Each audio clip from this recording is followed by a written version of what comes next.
যেভাবেই হোক এই কমিটি থেকে আমার একটা পদ নিতে হইব। স্যার আপনাদের বিল হয়েছে 450 টাকা। কিসের বিল হইছে? এই যে আপনারা খাওয়া দাওয়া করলেন এর বিল হয়েছে 450 টাকা। ওই বেটা ওই, তুই কি আম করে চিনোস না? তুই জেনে বিল নিবার আইছস? আমরা এই জায়গায় রাজনৈতিক মিটিং করতেছি, ঝামেলা করিস না, সরেনতে। স্যার আপনারা রাজনৈতিক মিটিং করেন আর পারিবারিক মিটিং করেন, ওইটা আমার দেখার বিষয় না। যা বিল আইছে ওইটা দেন, আমি নিয়ে যাইগা। ওই বেটা ওই, তোর কলজা কি কোনো ডর ভয় নাই? এই শহরে আমরা যে কোনো রেস্টুরেন্টে খাবার খাইতে বলে কেউ আমগো থেকে বিল চাওয়ার সাহস পায় না, কারণ আমরা পলিটিক্স করি। এখন আপনাদের বিল না নিয়ে যদি আমি আপনাদেরকে ছাড় দিয়ে দেই তাহলে তো আমারই সমস্যা হইব, কারণ স্যার আমি এই জায়গায় চাকরি করি আর আপনাদের অর্ডারটা আমিই কাটছি। আর এই টাকাটা যদি আমি বুঝিয়ে দিতে না পারি তাহলে আমার চাকরিটাই চলে যাইব, না হয় আমার স্যালারি থেকে বেতন কেটে রাখবো। ওই বেটা ওই, তুই এত বেশি বুঝুস কে? আমি কি তোর টাকা খাইছি? আমি খাইছি এই রেস্টুরেন্টের মালিকেরটা। যা তুই যা তোর মালিকের ডেকে নিয়ে আয়। ঠিক আছে স্যার। বুঝলাম না ওকে মনে কি ডর ভয় নাই? আমার চিনে না, আমার থেকে আছে বিল নিতে। স্যার 3 নম্বর টেবিলে একটু ঝামেলা হয়েছে, ওগো বিল হয়েছে 450 টাকা।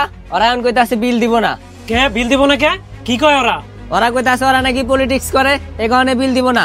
আরো কইতাছে তোর মালিকের ডাইকা নিয়ে আয়, এমনকি আমার লাগে অনেক খারাপ ব্যবহার করছে। ও আচ্ছা, আমার দেখা করতে বলছে না? জি স্যার। আচ্ছা ঠিক আছে, তুমি যাও, যাই অন্য টেবিলে অর্ডার নাও, আমি বিষয়টা দেখতাছি। ঠিক আছে স্যার। শালার দেশের যে কি অবস্থা হইলো, 2 দিন পর পর এই পাতি নেতাগুলো আয়া ঝামেলা করে। দেহি তো আমাকে আশিক ভাই একটু কল দিয়া দেখি। কিরে ফোন তো ঢুকতাছি কিন্তু বড় ভাই কল ধরে না কে? হ্যালো ভাই, আপনি একটু আমার রেস্টুরেন্টের দিকে আসেন তো, কয়েকটা ছেলেপেলে আইসা ঝামেলা করতেছে। ভাই একটু তাড়াতাড়ি আসেন। বাইর লগে এখন থেকে সবসময় ভালো সম্পর্ক রাখতে হবে, বুঝছস? মিছিল মিটিং কোনো মিস দেওয়া যাইবো না। ভাই আপনি কি আমারে ডাকছিলেন? কে ভাই আপনি? আমি এই রেস্টুরেন্টের মালিক। ও আচ্ছা, এই রেস্টুরেন্ট আপনার না? কি পোলাপান রাখছেন রেস্টুরেন্টে? কে ভাই কি করছে পোলাপান? আমরা এই জায়গায় আইসা রাজনৈতিক মিটিং করতেছি আর কিছু খাওয়া দাওয়া করছি, ওই আইসা আমগো থেকে বিল চাইতাছে। কি পরিমাণে বেয়াদব! কেন ভাই এই জায়গায় বেয়াদবির কি আছে? আপনারা রেস্টুরেন্টে আসছেন, খাওয়া দাওয়া করছেন, ওই খাওয়া দাওয়ার বিল দিবেন না? আমরা এই শহরে কোথাও বসে খাওয়া দাওয়া করলে কেউ আমগো থেকে বিল চাওয়ার সাহস পায় না, কারণ আমরা পলিটিক্স করি। আপনি এই জায়গায় এসে পলিটিক্স করেন আর যাই করেন ওইটা আমার দেখার বিষয় না। আমি একজন ব্যবসায়ী, আপনি এই জায়গায় 2 টাকা খাইলেও ওই 2 টাকাও দিয়া যাওয়া লাগবো, কারণ এটা আমার হালাল ব্যবসা, ঠিক আছে? কে আপনার কি এই জায়গায় ব্যবসা করার কোনো ইচ্ছা নাই? কে ব্যবসা করার ইচ্ছা থাকবো না কে? আমি এই জায়গায় সরকারের ব্যাড ট্যাক্স দিয়ে ব্যবসা করি। বেশি বাড়াবাইরেন না কিন্তু, একবারে পোলাপান দিয়ে রেস্টুরেন্ট বন্ধ করে দিমু। বুঝলাম না, আপনি রেস্টুরেন্ট বন্ধ করার কেডা?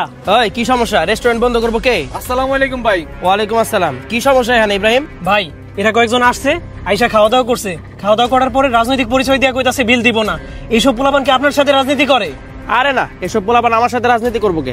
আগে অন্য এক দলের সাথে রাজনীতি করতো, এখন আমাকে পিছে পিছে ঘুরে একটা পদ নেওয়ার লেগে। কিন্তু আমরা এগুলা পোলাপানকে পাত্তা দিই না। যারা অরিজিনাল রাজনীতিবিদ, যাদের মধ্যে রাজনীতির আদর্শ আছে, ওরা এগুলা কখনো করবো না। সরি ভাই, আমাদের ভুল হয়ে গেছে, বিলটা আমরা দিয়ে দিতাছি। বিলটা কোন জায়গায় দিব? বিল তো আপনি অবশ্যই দিবেন, বিল দেওয়া ছাড়া তো আপনার এখান থেকে যাইতেই দিব না। কিন্তু আপনার একটা কথা বলি, আপনারা যে কাজগুলো করতেছেন আপনাদের কারণে ভালো যে রাজনীতিবিদ আছে তাদেরও বদনাম হইতাছে। মানুষেরা মনে করে সব রাজনীতিবিদেরই খারাপ, তবে এই ভাই যে কথাটা বলছে ওইটাই সত্য।